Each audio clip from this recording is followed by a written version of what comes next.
I've always felt that Washington, D.C., and to be synonymous with crisis management in many ways.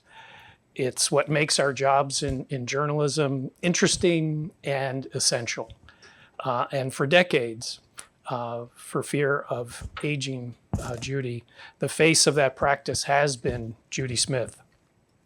Judy has been the indispensable counselor to the powerful and those close to it. For that reason, her work almost always intersects with us, the press.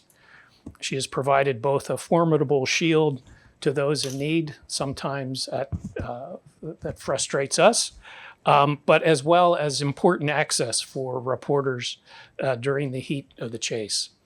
As many of you know, her work has transcended practice, inspiring a television series that you may have seen called Scandal, and a book, Good Self, Bad Self, How to Bounce Back from a Personal Crisis, something that we could probably all use. With that, I want you to welcome Judy Smith. Thank you. So, look, as I was coming up here, I don't really, you guys are journalists. What can I tell you that you don't know about me already? How many looked me up? Everybody really knew some. Okay. So, what would you guys like to know? Let's see. I didn't start wearing glasses for probably the last 10 years just because the circles under the eyes got so bad because I never get any sleep or rest. Let's see. What happened today? Today, I got a call from, let me just say this, a lot of our business that we get, which I'm happy about, comes from referrals, right? People that either know us or people that we worked with before. So today, my day was thus far. I got a call from a healthcare company that we worked with before and referred us another healthcare company. And so we'll see what that is about a little later. But it seems like it's about a healthcare company that is having internal issues with employees and also medical physicians acting beyond their scope of what they should be doing on a medical level with patients. So let's see, that was a call. And then I got a call from someone else I knew today about a billionaire tech person that needs some assistance on a financial issue. And while I was in the car, Kevin was patiently waiting for me, I got a call from a lawyer that we work with sometime, and he just hired us on the spot, and so I was going over his statement that he was going to say. So thus far, that has been an early day for me. What might be beneficial for all of them, since your work, as we mentioned before, so often intersects with us.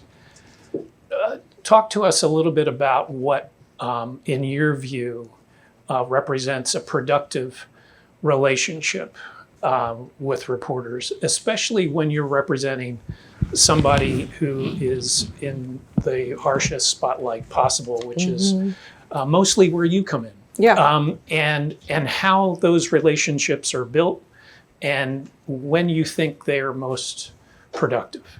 Oh, that's a good question. Well, let me use Kevin by way of an example. No, please, don't. No, I mean, I've known Kevin for a very long time, right? And while we haven't talked every single day, when he called and said that could I do this, there was no hesitation, right? I would figure out time, whatever, and told Diana to make that work. Why? Because we have a long-standing relationship. I don't have to speak to him every month, every day, but I know what that relationship is like. And I think for us being on the other side, the thing that was always great about working with someone like Kevin is that they are who they say they are. That's a big thing, right? If he gives his word about something, I could count on that. I could rely on that. It's no calling back and saying the editors made me, right? It's none of that. If he says something that he's going to do it, he'll do it. And he has always been honest, a lot of candor and straightforward. And so for me, on my side, those are the kinds of people that I want to deal with, not someone who, tapes, I can't say any bad words, not someone who is not going to be forthright and honest and then sort of change it at the, at the last minute. So I think a level of integrity and candor, I think, is extremely important. I also think, too, that it becomes more important given the kind of culture that we live in now and the kind of competition that all of you guys are facing, right? Just in journalism, news, I use that loosely, but, you can look on Facebook, you can look on any social media platform, right? And that's where people post it. Why? So they can feel like their voice is unfiltered and they can say what they want to say, right? And so you have all of that competition. So I think more than anything that those relationships matter and they count. Yeah. Yeah. Thank you. Hi, I'm Mike with the AP. Thank you for being here. Thank you. You were talking about the calls you got today, and Yeah. it got me thinking, how do you prioritize those calls?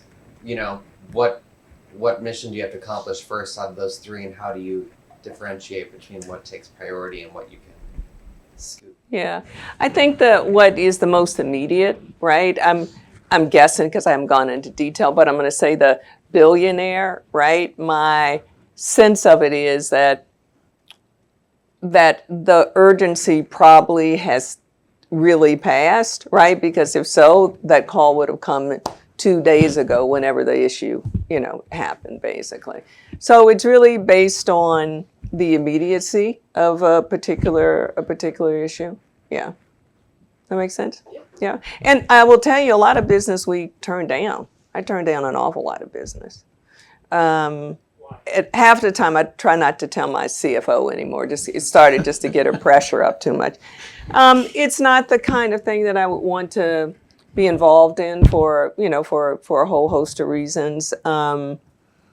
This was, I don't know, years ago, but it's probably the safest example I could talk about publicly. But, a cigarette company called and asked me, did I want to do a whole campaign. First of all, I don't smoke, but the second thing, the campaign that they wanted was targeted to the minority community in particular, because they wanted to get, young kids early in the minority community and, basically involved with cigarettes and all of that. And so, it went from $2 million to $10 million.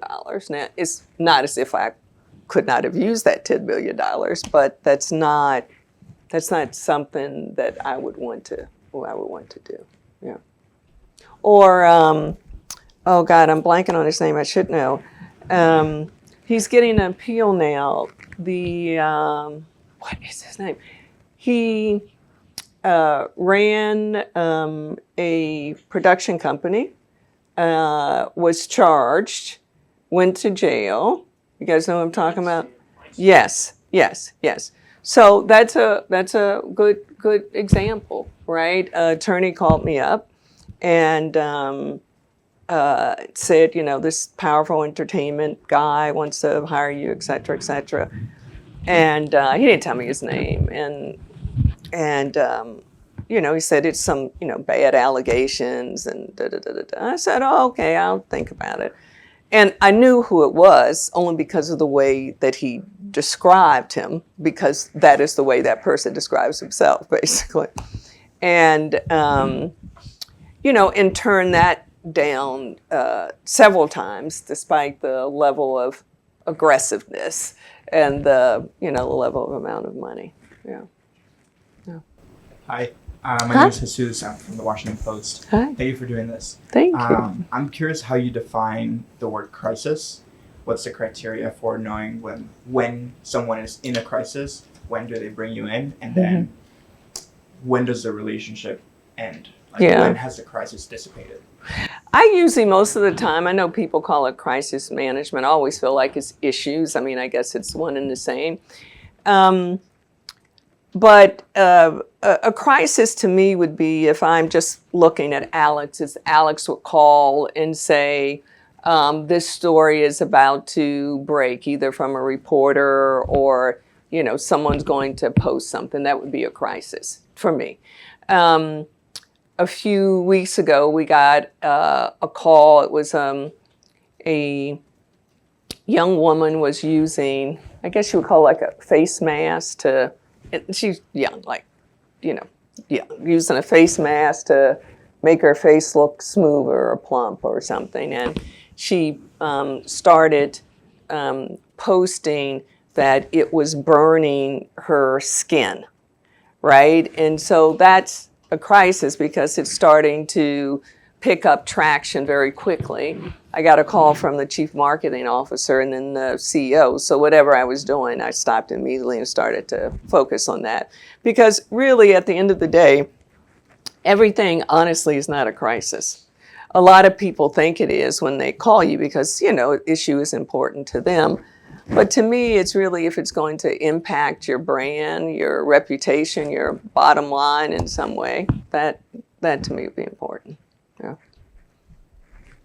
Hi, I'm Gabby with the Nevada Independent. Gabby. So I cover Congress, and Oh, I feel like a lot of times, I'm just like, who is advising these people? yes, Sometimes? yes, Cam, yes. Yeah, and are there any recent examples you can think of in Congress or politics broadly of people who are not your clients where you're like, oh, they really could have used me, like this strategy is not working? That's a hard question, honestly, because there's so many. There's just so many. I think generally speaking, I would say members of Congress, generally when you think about it, they have been, practicing and getting ready, right, for so long for that particular moment. And so they are already groomed in a certain way. And oftentimes that is very hard to break it. We're working with a member now, and we are doing, I would say, media training with them, but trying to undo a lot of the things that politicians, like, I don't know who told them to point, or do that thing that they do, right? I don't know where that came from. Everybody does that. Everybody does that. Or this long, obnoxious pause. Like, we heard you. There's no need to pause for extra 7 seconds or something. So those are things that we see. But I think it's hard all of that is hard to break. I do. I don't know if that probably doesn't answer your question, but it's a tough thing because they grow up like that, for lack of a better description. Yeah. Do you get straight answers when you're asking questions? No. No. Yeah. I also think too, it's a whole different. It'd be interesting what you guys think. It's a whole different climate now, right? There have been politicians in the past that actually say how they feel, which is refreshing. But I think that is hard to get now. And I also think too that everything is so much more divisive and polarized. And so even though people say something, you don't know if this is the way that they really feel. They're just saying it because they need to get on the news to get some attention, or they need to get their numbers up, or they're appealing to a certain group that they think they want to hear it. It's all very murky, to say the least. Yeah. Hi, I'm Rachel. I'm with NPR. Hi, Thank you for Rachel. coming. I would love to hear more about the actual strategy and operations behind what you do, like when you are presented with a case or multiple calls on the same day. Mm-hmm. Are there a set of steps that you start out with to assess the situation, to figure out what to do? Do you delegate to the rest of your team? I would just love to hear what that looks like. Sure. No, I always try to have a team with me. So it's usually a team of four or five, depending on what the issue is. We do have three journalists working at the firm. I think that's good. I think that's important because they give a different point of view that we may not have. But the first thing I always try to do is probably like with you guys is get the facts. Now, my facts may be a little different than how you view it. It's the facts, but oftentimes when companies and organizations and individuals are in a crisis, it is the facts as they see them, right? Now, I'm interested in that, but that's not the first thing I'm interested in. I'm interested in the facts as they are, right? Without all of the sheen, the spin, or what is there from their perspective. And sometimes that's very hard. That's very hard. I mean, one of the things that we are super careful about is that if we are telling someone to, put out a statement, right? In particular, if our company has written a statement, there is always room in that statement, right? Because I know that when I speak, that I know that I don't have all the facts. And I may not have all the true facts, right? So I think that you have to give room for that. But, after we decide the facts, we come up with a strategy and plan about how we're going to, assist the company or the individual. And the strategy would be based on taking into what the issue is, but also too what is the client's objective, right? We had a food client that was being attacked by third parties and other folks in the food industry, right? And so they were very concerned about that because what the attacks that were being made were not factual in nature, basically. And so what we did was to develop a strategy and a plan that they could execute and how to combat that, both publicly, but also with the groups and organizations as well. Does that make sense to you? Mm-hmm. Yeah? Yeah. Okay. Yeah. Uh-huh. No, go I ahead. was just, in terms of like crafting a statement, Mm-hmm. are you usually putting out a statement and going through a bunch of drafts? Like, are there times when not putting out a statement is the right move? Oh, yeah. I mean, a lot of times commenting on it is not going to make it any better. In particular, it depends on when you catch it, right? So, social media, the last time I checked, someone said that before it traveled like in 12 seconds, we're probably down to like 2 now, right? Or 3 maybe. And so I think it depends on that, right? Where you are in it. Sometimes what you say can cut through, sometimes it doesn't. I would say a lot with the corporations that we deal with, a lot of them are extra eager, some of them, to put out statements because they fundamentally think it's going to affect their brand and their reputation. But because someone says the CEO sucks, I don't think that's fundamentally going to affect the brand or reputation of the company, right? That just means that they don't like them. That's all. Yeah. Mm-hmm. Alex with Newsweek. Hi, Alex. Hi. What do you enjoy most and least about your job? Least, no sleep. I get staying a little more sleep than I usually get. I'm working on that. What I enjoy most is the ability to work with an organization to find a good solution, and when there's an issue to make change. That's what I love most. So I'll just think of a company. I'll just Bloomberg. So no, it's all good. Well, kind of not good the example, but anyway. But so let's say if I'm working with Bloomberg or Walmart, I'll use Walmart. I'm working with Walmart, and they call me in and say, "Look, I think we're having some cultural issues with employees, and people aren't happy. And how can you help?" And so, we might do work with legal and do an audit of the culture, and then come back with recommendations.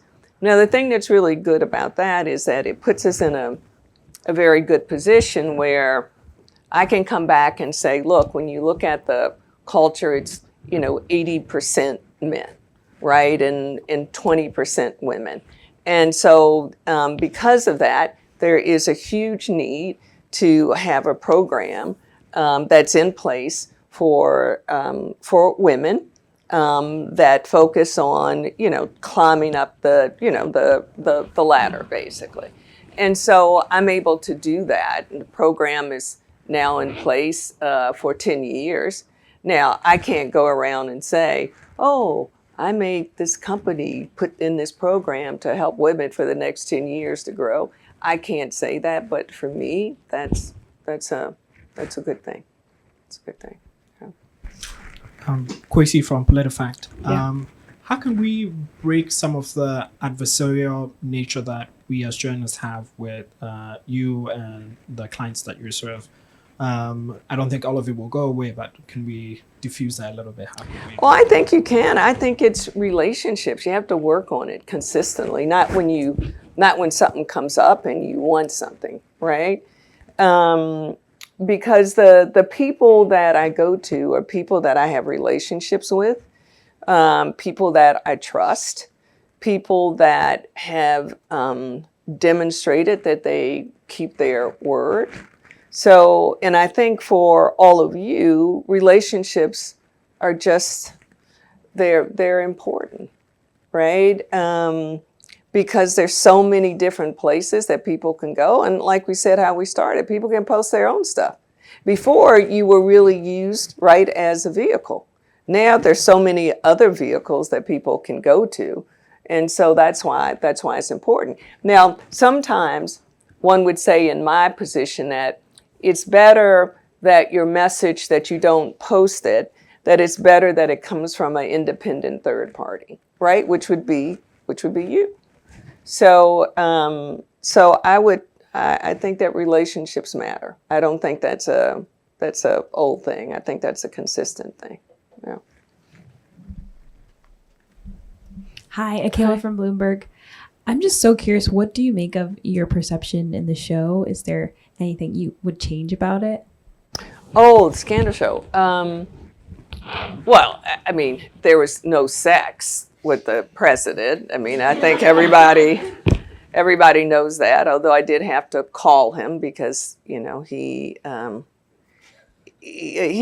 was a jokester, right? And apparently he had heard about the show, so I called him up and told his chief of staff, told him to give me a call, and he said that he, knew about it. And I said, okay, well, just tell him to call me.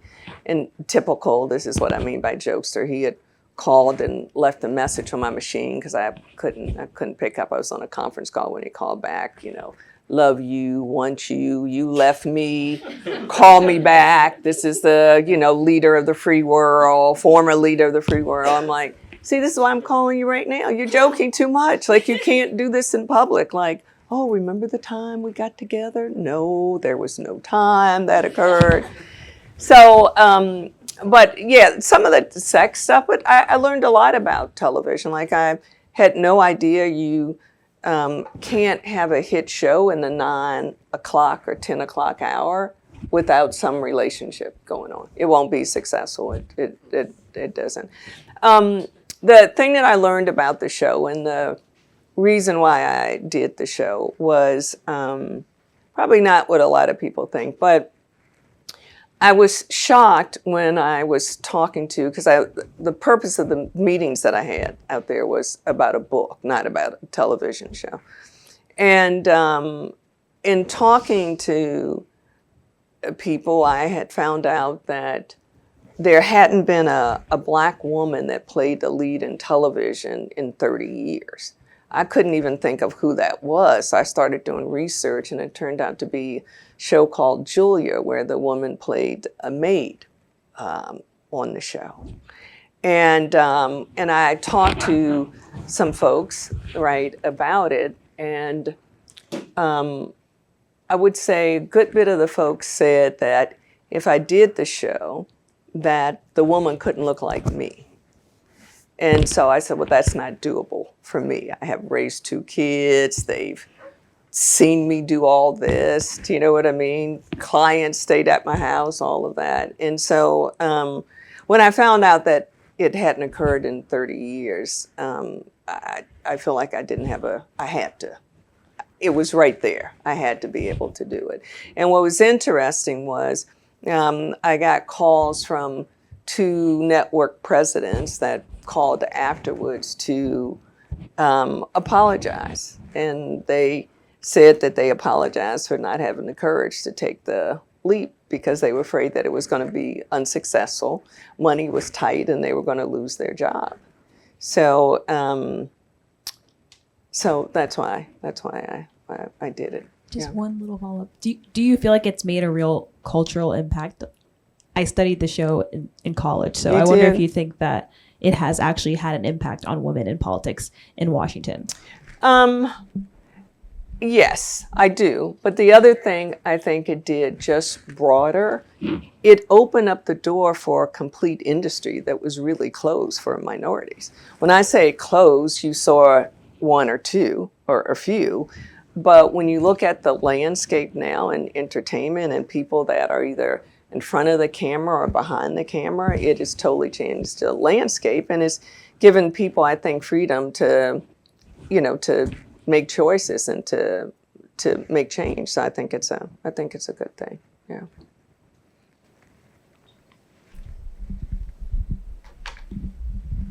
Hi, I'm Sarah from the Hill. I have 2 questions. Yes. The first is, if you, for example, if the crisis that you're presented with is a reporter is doing a story, an investigative story, and let's assume it's all true reporting. It's really damaging. That's good. True. That's good. But it would be really damaging to a client or a potential client. How would you approach managing that crisis? And then my second question is, you talked about a moral line, or you talked about not taking certain cases because it wouldn't sit right with you and you don't agree necessarily. So where is that moral line for you, and how do you make those decisions? Okay, I'll take first one first, moral second. I think if someone is coming with the truth and those are the facts, that is what that is, right? It's not going to change. I would probably put some context to it if I didn't see that. But I'm a believer in that the facts come out. It's just always a question of when. I always say that. I believe that. It could take time. It could take a few years, right? But it does come out. I remember when I don't know why we were talking about this the other day. We were talking about Senator Edwards. And, I remember someone talking about what he was going to say, like, somebody else did that, his aide did that. I mean, who believed that? I didn't, but I don't know who believed that, basically. And then the question is, too, to your point, the facts are true. It's not going to change. So for me, my advice to clients when you are, caught dead to right, just fess up to it, own up to it. It's not going to get any better later, right? So I would do that. My moral line, I don't lie.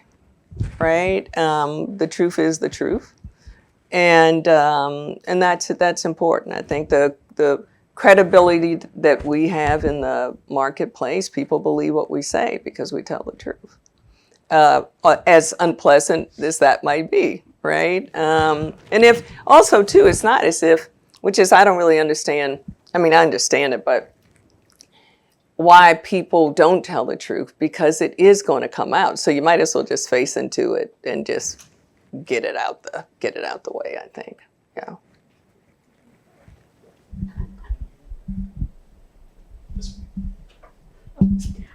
Alex from Cox Media Group. Hi, Alex. I was just curious, and I read about you before you came in, but just how you got started in this. This is like a very I don't want to say niche industry because it's very important, not just in Washington, but elsewhere.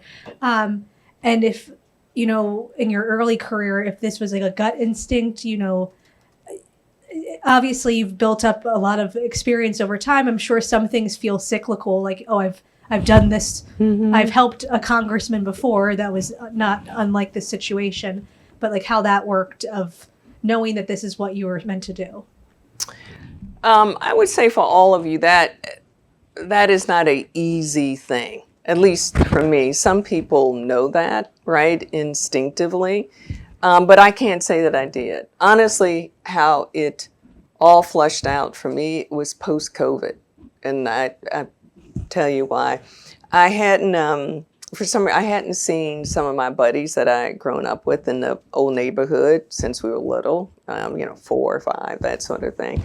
And I called everybody and we got together and we were just talking. And I was saying, I was thinking the other day how I got started on all of this. And the thing that they pointed out, which I had no idea about that, they said, oh, you've been like that since you were like 5 years old. I'm like, really? Do you know what I mean? And they started to tell me about how, I might have been looking through the window. There was like a dodgeball fight. I wasn't even in the fight. I came out. Let's all talk about it. Let's resolve it. What are the issues? You know what I mean?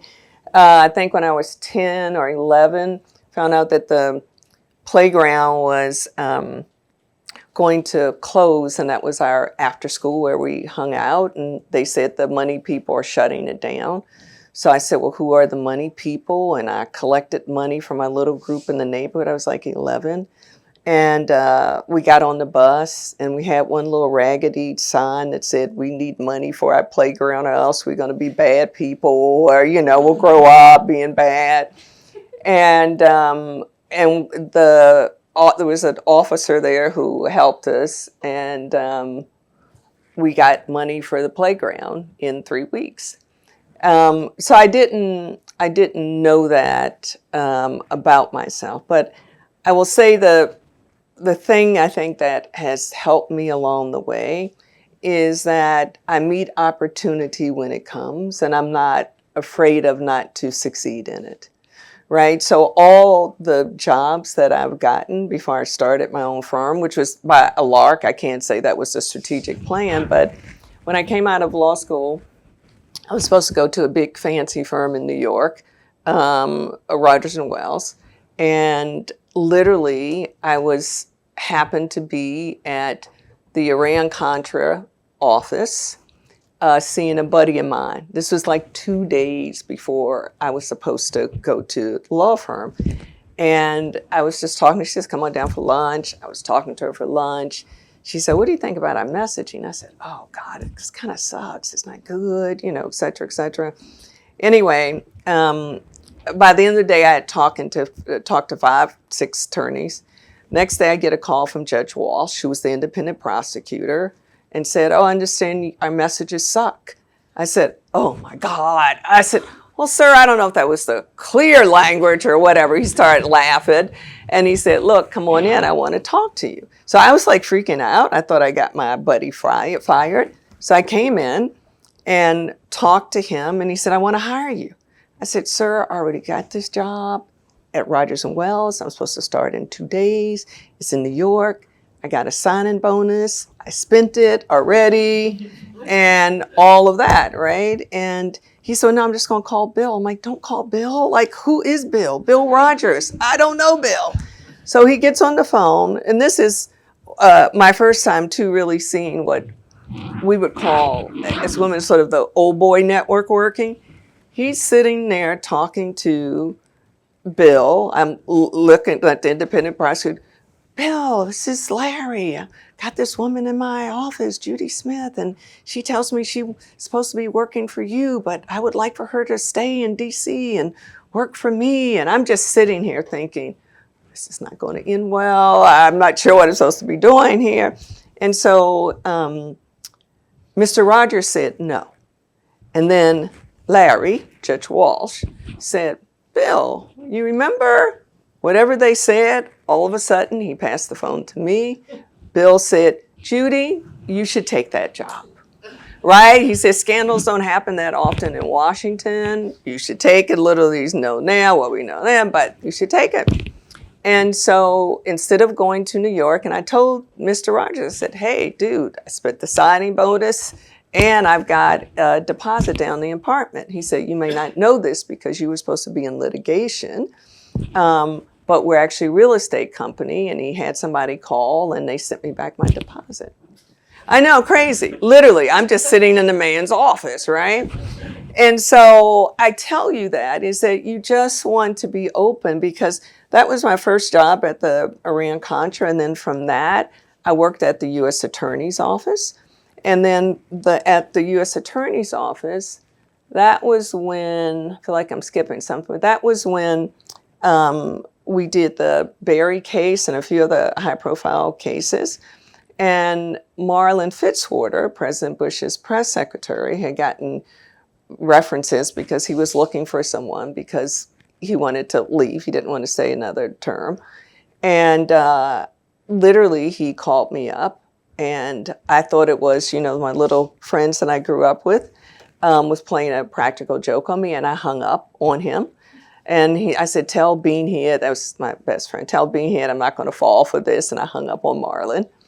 He called me back and said, I don't know who Beanhead is, but this is really Marlon Fitzwater. And I said the dumbest thing ever. So embarrassing. I said, well, if it's Marlon Fitzwater, tell me what the Oval looks like. Like, how dumb is that? You could see it on TV so many times, right?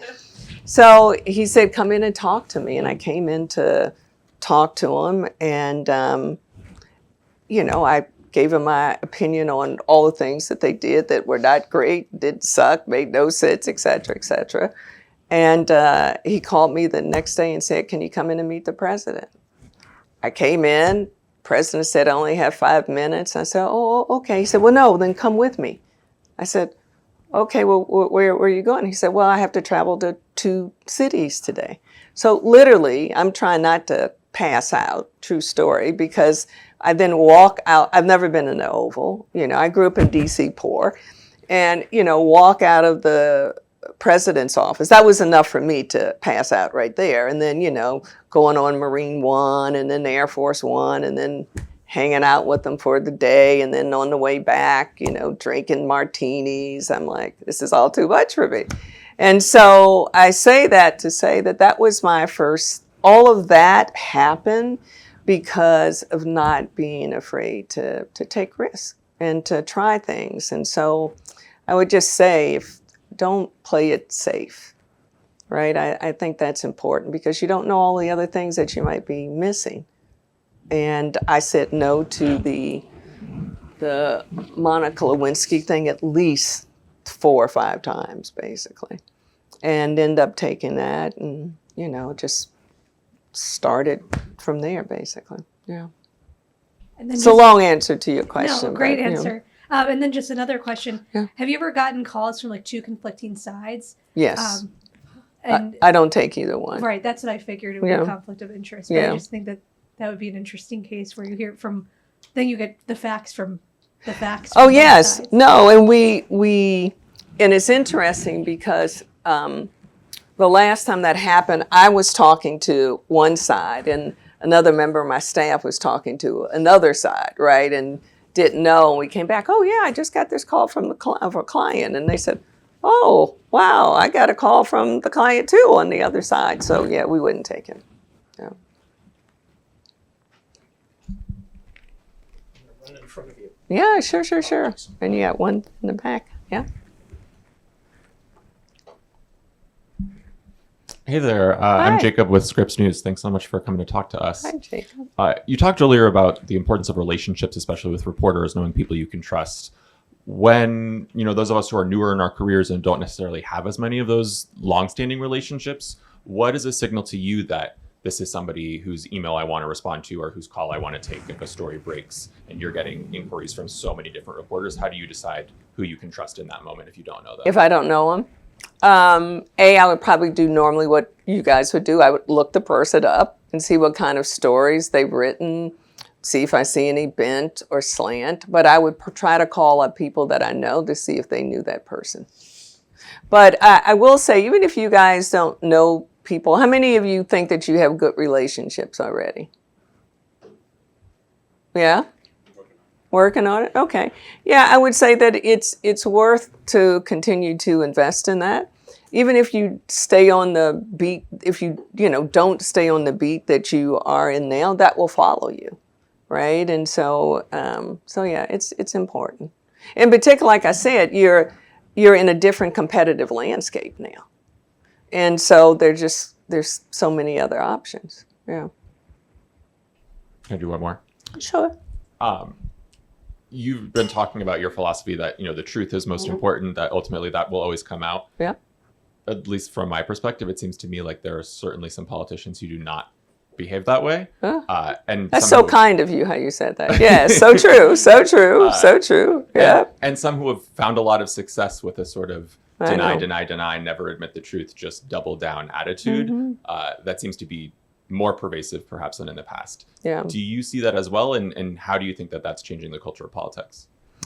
Yeah, I do see that. And I think it's harming the culture of politics because people are already cynical in the first place, right? And so it just makes, I think, people more cynical, and I think it makes people more divisive, right? Because now not only do we look at people when they do wrong or, say crazy things like that, but it moves you to one side to the other, I think a lot quicker. And I just think people just generally are much bolder about how they express that, not just politicians. This just happened about 5 months ago. I was in, I think it was like Costco or something. And it was a long line. I was in a shorter line because I was only getting one thing. And it was this woman that was in, she was in a basket, right? And she was in line, and it was this woman who was she was foreigner, she was from another country, had a long dress, whole 9 yards. And the line wasn't moving. And I hadn't seen this. I've seen a lot of things. This woman just slammed the cart, hitting the back of the woman on her leg, saying, "We don't want you in this country anyway. Move up, move on." I mean, just shocked. So a bunch of us went over, do you know what I mean, to help. But literally out of that store, it was probably 4 of us, that went over to help. And to tell this woman, you own the United States, you get to, whatever. But the culture, I think, through those kinds of things, politics and that kind of thing that we are creating, it's going to be a lot to pay for that. It's going to come back around. We see it now. I mean, you guys cover it every day. Yeah. Did I just do a Debbie Downer? Sorry about that.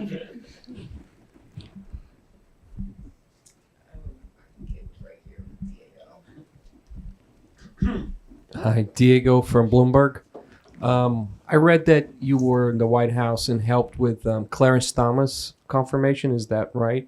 I was at the White House during that time. Yes. I'm curious how you see, because it seems like every Supreme Court confirmation now is a type of crisis management. Because you go through their whole lives and all sorts of things, and they're involved. Some of the justices are involved in crisis right now themselves. Yeah. Wonder how you see that kind of evolution of not only Supreme Court justices but nominations in general these days. I think it's been a decline. I would probably say over the last 5 years, honestly, of people wanting to get involved in politics where you have to go through that process.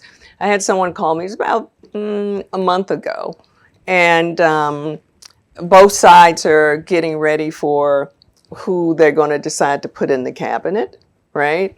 And key positions. And so he called me up and, said that, he was starting to be vetted, or people were starting to take him around to see what interest it was in him doing this particular position. And at that time, he was super interested in it. And he took the opportunity to meet with, 5 or 6 folks. This is, all off the record, just people checking him out. And after that, he called me back and he said, I don't think I could do it. And he just said it would be too much for him. He didn't want to be in that kind of spotlight But he also said it's something that one can't control because people can say anything and do anything. And he said, I worked too hard to get here to go into a White House job to say I worked at the White House on this particular, do you know what I mean, job title. He said it was too much of a risk. I can just know the people from the outside and get something done. So I think that you are losing folks. I mean, look at us. We're still with the same people, with the same, once again, basically. I mean, is there anybody else, other people that are interested in it? And I think even that, people don't want to because everything is so polarized now. Yeah. Well, it's probably another Debbie Downer, but yes. Well, I'm running this way, understanding that every case is different.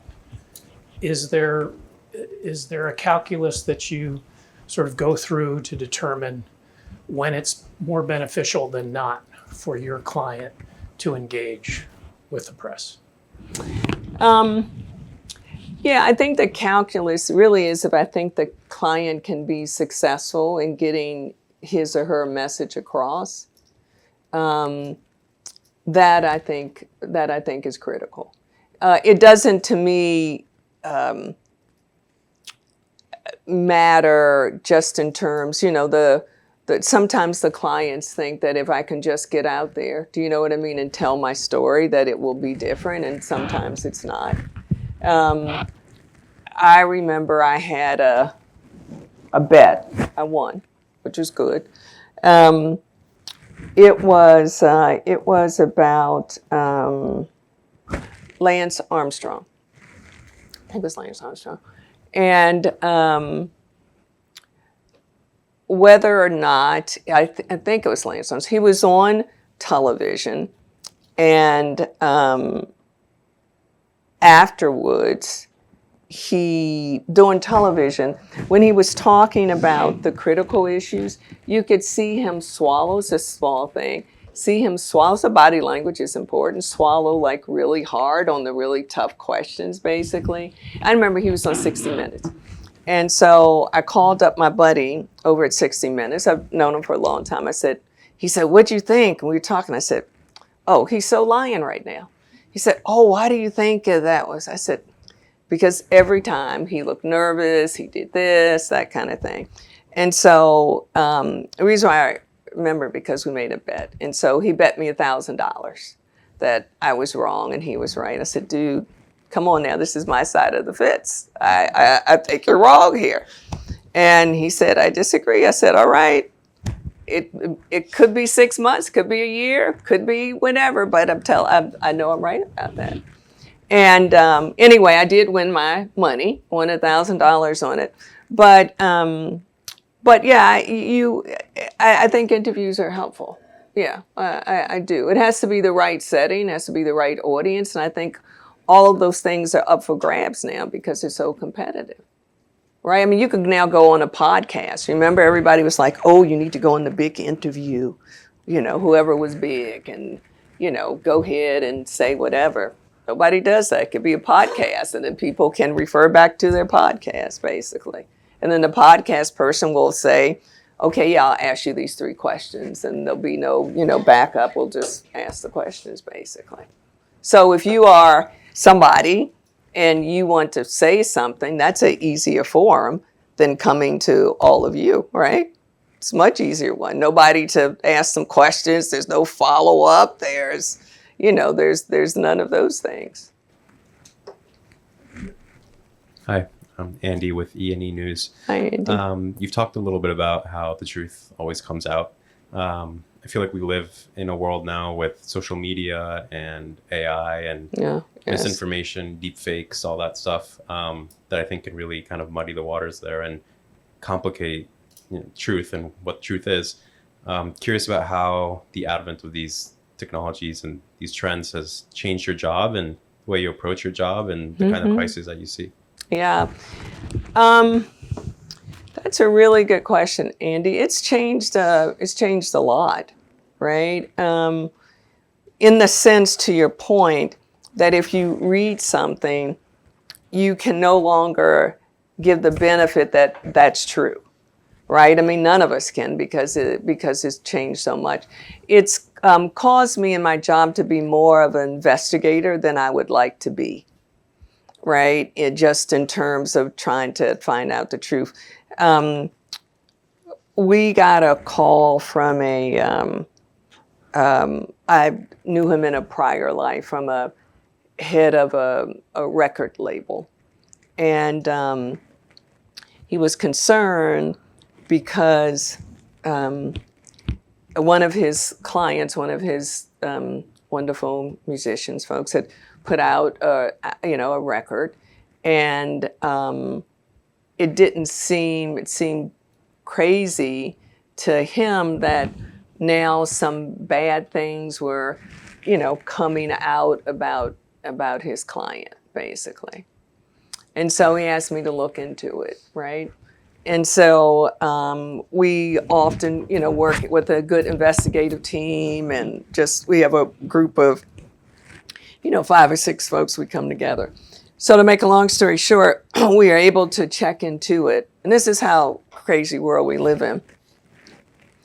We found out that a competing record label had organized a group of about 10 individuals, and they called themselves some alliance of something, some, false name, fake name, to put out bad things about their artists, because both of their music, was coming out around the same time. And so they wanted to make sure that they captured the market. And so we were able to find out that group. Someone went over to the fake office and talked to everybody, and magically within like an hour the whole thing was shut down. But, when did that start, right? I mean, it's just great. And that was just a hunch. Do you know what I mean? Because the president of the record label had looked at timeline and how this other artists usually put out music, and it just seemed totally weird. But who goes through all of that trouble to beat another artist? That was pretty crazy. That's just only one public what I could kind of share. But yeah, I mean, it's very hard. It's very, very hard, because it's not, to your point now, and it's worse for you guys, because you have to question everything, because oftentimes it's not what you see, nor is it not what you hear. I mean, you would check it anyway, but it's, you sort of have all the cloak and dagger going on. And now, just when you are checking facts, there's so much on the dark web that is that's just a whole nother conversation there. That is just insane too as well. Yeah. Good, valuable information there though, I will say sometimes. I think you've, one more. Yeah. I think we'll make this the last one. Who do you think are the best living political communicators? Oh, Kayla Gardner from Bloomberg. Ooh, who? I'm sorry? I just have to say my name again for the record. But who is the best living political communicators? Gee. I would have to think about that. I'll call you. That's probably not good, right? No, that's what I'm saying. I'm just thinking about who that might be political. I don't know. Who do you guys think? Who's good? What do you guys think? Who? Obama? Oh, yeah, living. Yes, okay. I mean, yes, he does communicate well. That's true. That's very true. Who? Yes. He's very good with, I like how he always backs up his facts, too, with data to support it. Yeah. Who is an interviewer you would not take your client to because they're very tough and good? All of you, no. Oh, God, that's another one. Because you know what? I'm sitting here thinking as you ask that question, I can't remember, maybe somebody from my staff, when was the last time I put out somebody for an interview? Honestly, I cannot remember that.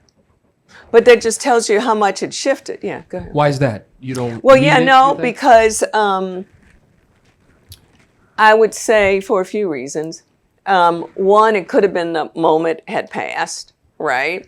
It could have been I took another strategy, which is that instead of putting the client out for one interview, to have the client sit down, like I did do this, had the client sit down, but this was after, I would say, 4 months of between the crisis or issue and when I took the client out.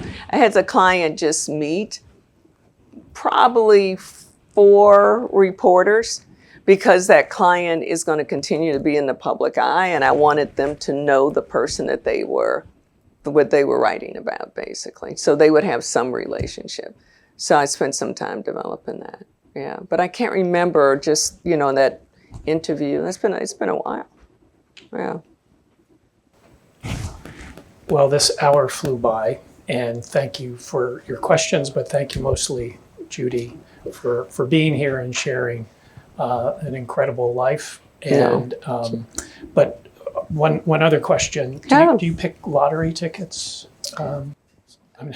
Since we lost, a lot of us lost on the Lance Armstrong question. Yes, no, I know. So I'm good at that, telling when people are not telling the truth. It's a thing. It's a thing. But yes, but thank you guys. Thank you guys for having me. I appreciate it. Thank you. Thank you.